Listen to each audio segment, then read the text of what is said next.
I'm P.L.O Lumumba here at Kibenda Tea Estate in Kiambu County in the Republic of Kenya. Our conversations continue, and today we look at an iconic individual, Nelson Rolihlahla Mandela, otherwise known by his clan name Madiba. When the history of the struggle for independence, and particularly the history against the apartheid movement, is written, the name of Mandela stands out.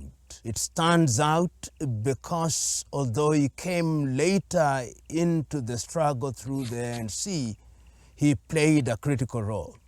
It is important to remind ourselves that the ANC, or the African National Congress, was created in 1912, one of the oldest freedom-fighting movements in Africa, with greats such as Pixley Kaisa Kaseme and, of course, Albert Lutuli. Mandela came in later, and he says himself that the individual who encouraged him to join the struggle was Walter Sisulu. And when he joined the struggle at that time, the apartheid movement was at its very height. You will remember during that period in 1948, after the World War II, that is when Hendrik Verwoerd came up with the whole idea of separate development, which was then characterized as apartheid and which was declared by the UN as a crime against humanity. And the issue that arose in the very early days of the struggle, particularly in the 1960s, was the ideological orientation of the African National Congress. In the 1960s, 50s, coming up to the 60s, there are those who took the view that the ANC was not radical enough. And that is why in 1960, Robert Mangaliso Sobukwe then left the ANC and formed the Pan-African Congress. But Mandela, Govan Mbeki, and of course Ahmed Kathrada and Walter Sisulu remained in the African National Congress. The question then arose, are we going to eliminate the apartheid regime through armed struggle, or we are going to do it through agitation? And Mandela famously said that I hear Mahatma Gandhi, I hear Martin Luther King Jr. saying non-violence, but I am not a violent man, but I am not a pacifist. When the other person chooses to use the other fist, I too will use my fist. And it is on the back of that argument that Umkhonto weSizwe was then formed, which Nelson Mandela led. Umkhonto weSizwe meaning the spear of the nation, which became the armed wing of the African National Congress. And Mandela's legacy begins to emerge in a very unique way at that particular time, when he leads Umkhonto weSizwe and they begin to attack apartheid installations within the country that we know as South Africa. And ultimately, they are arrested. There are quite a number of them, but the most famous that are arrested at that time is Nelson Mandela himself, Govan Mbeki, Ahmed Kathrada, and Walter Sisulu. And one of the biggest trials that ever took place in South Africa is the Rivonia Trial. That is when Mandela stands out. In his defense, he issues a statement. He speaks for 3 hours in his defense and issues a statement at the end of it that this is a cause for which I am prepared to die. That is the struggle against apartheid. He takes the view that apartheid must be destroyed and that we must have a South Africa where all are equal, a South Africa where there is no Bantustanization. And we will remember at that time that the apartheid regime after Verwoerd, then of course there is John Vorster, then there is Botha, then there is de Klerk, have already started recruiting some blacks, and they are Bantustanizing the country, where they are creating enclaves where blacks would live. They are already having people who are fifth columnists who are trying to destabilize the struggle. And it is in this regard, therefore, that Mandela is speaking and saying, we want to create a South Africa where we'll enjoy our minerals, a South Africa where we'll be equal, a South Africa where everybody's vote is going to have meaning. At the Rivonia Trial, history now tells us that the British were very involved. And in fact, there are elements within the British government who took the view that all the Rivonia individuals who are being tried should be executed. But sense prevails, and it is declared that they will serve for life. That is how they are then taken to Robben Island. And when one visits Robben Island, you'll see the kind of punishment that they went through, particularly during the early days. And Mandela's legacy remains because he becomes iconic as the single person who is ensuring that the apartheid regime is kept on check. But his presence in jail also makes him a focal point. A focal point in the sense that while they have Governor Mbeki, they have Sisulu in jail, they have Ahmed Kathrada, and of course Mandela himself, but they are outside. There are also individuals who are maintaining their legacy. One of them is Mandela's wife, Winnie Madikizela Mandela. She becomes iconic, and when history is properly written, it must be said that if there is any single person who ensured that the Mandela legacy was maintained at the highest level, it is Winnie Madikizela Mandela, who was banned and abused and punished in many ways. And you only have to read A Long Walk to Freedom by Mandela himself to appreciate the role that Winnie Madikizela Mandela played. Of course, there are also others. Governor Mbeki, who is the father of Thabo Mbeki. Thabo is outside of the Republic, and Thabo, of course, also participates in the struggle at that time.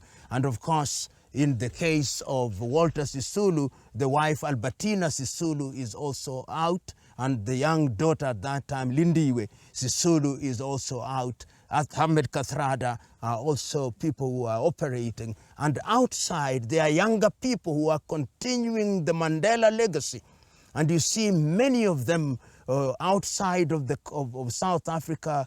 Oliver Tambo is the quintessential ambassador of the African National Union, and they play a big role in ensuring that the story of those in the Robben Island is kept alive. It is instructive that the negotiations begin in earnest while Nelson Mandela is in prison and is identified as the leader, and all the others also accept that he's their leader even when they are in prison. And there, of course, there is evidence to show that before he was released, there were many meetings that were held at that time with a view to finding a pathway for peaceful destruction of the apartheid regime. There were difficult individuals such as Pik Botha, who was a dyed-in-the-wool racist, who took the view that the black man should never get the vote, who took the view that the land that had been taken cannot be returned. Then, of course, that there was the cantankerous John Vorster, who also became the Prime Minister of the Nationalist Party. But things begin to thaw a little with Frederick de Klerk. And that is where you now begin to see the Mandela effect. People don't talk about it as frequently as they should. The Mandela effect outside of the arena, he's in prison and he's already choreographing how all this is going to happen. He's ensuring that Thabo is doing his diplomacy. Thabo is with Gaddafi. Thabo is with Castro. Thabo is with leading thinkers such as Nyerere. Thabo is with Kaunda. Thabo is with Nkrumah. Thabo is talking to all these fellows. Thabo is with Mugabe, keeping the movement alive and ensuring that people are trained in Mkhonto wesizwe. There are also younger people who are following after Mandela, some of whom die, like Tiro Ngopotse, who dies in Botswana, and many others, Solomon Mahlangu, who also dies. And through the activity, you know that through the conversations of Nelson Mandela, that's how Nyerere then creates a school for the ANC, Solomon Mahlangu School, which was in Morogoro in Tanzania. So the negotiations go on, but Mandela is very measured, because the whites you are dealing with in South Africa are not your typical colonialists who you will tell to go to Britain, you will tell to go to France, you will tell to go to Portugal. They are saying, this is our land, we are going nowhere. How are you going to deal with them? Because they own almost 80% of the land. The Indians also own almost 10% of the land. The Africans only have a short hand. That is how Mandela then takes the view that what we need to do is to give meaning to what Nkrumah said. Seek ye first the political kingdom and the rest will come. And it is through that he says, let us remove the apartheid regime first. Once we've removed the apartheid regime and we have the vote and we are in power, that is when we will begin to talk about land. And you see the negotiations at that time when he takes younger people. He is quite aware that in his absence that there have been other people such as Chris Hani, people such as Cyril Ramaphosa, who through the COSATU trade union are involved in some way, and he therefore works with them. Desmond P.L.O Tutu, who is also active from the church, as indeed is Alan Busak, who is colored, and they are working together, and ultimately the negotiations lead to the constitution, the temporary constitution, and ultimately the democratic elections in 1994. And this is how we then define Mandela, that it was very easy. And I'm informed that the whites were prepared to destroy South Africa, but he told his audience that when you are fighting with a person who holds an egg which you want, you must be sure that he does not drop the egg. You must be sure that you persuade him to put the egg down. And that is what Mandela did. And that, I think, is the justification for his winning the Nobel Prize. That when the country was at crossroads, when the country would have destroyed, he knew when to give in and when to retreat and when to advance. And that is a legacy that you cannot deny him. Number two, he recognized that you must have an army of young people who are going to work with you. And in that regard, he created an army of young people, and that army of young people is what you've seen, people like Thabo Mbeki, people like Cyril Ramaphosa, people like Tokyo Seswale, people like Chris Hani, and the younger ones such as Lindiwe Sisulu. These are people that came from the Mandela, and he knew when to leave office. Mandela would have died in office, but he said, no, at my age, it is unfair for me to continue. There are younger South Africans, and he told South Africans, I'm going to Kunu in my rural village. Don't call me. When I need you, I'll call you. And the other thing, he knew his friends. He told the Americans, don't choose my friends for me. Where were you when we were fighting? Gaddafi was there for us. Where were you when we were fighting? Yasser Arafat was there for us. Where were you when we were fighting? Fidel Castro was there for us. Don't choose for our friends for us. And I remember him saying this in the United States of America, telling the United States of America, you are one of the worst countries, one of the warmongers in the world. He went on to tell them, is it not true that in fact, when Japan was retreating on all fronts, you used the atom bomb in Hiroshima and Nagasaki, not to destroy Japan only, but also to tell the Soviet Union, if you play with us, this is what is going to happen with you. Courage. And he famously said When I say one is courageous, I do not mean that he has no fear.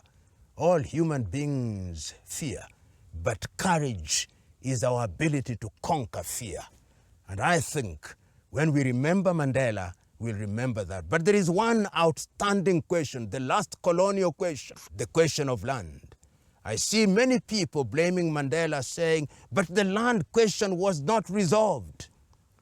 Land question is work in progress. And I believe the younger generation of South Africans, the younger generation of freedom fighters, such as my friend Julius Selo Malema, these are the individuals that must now engage in that fight to ensure that the land question and the economic situation of South Africans, black South Africans, is restored. Mandela built the foundation. It is a firm foundation.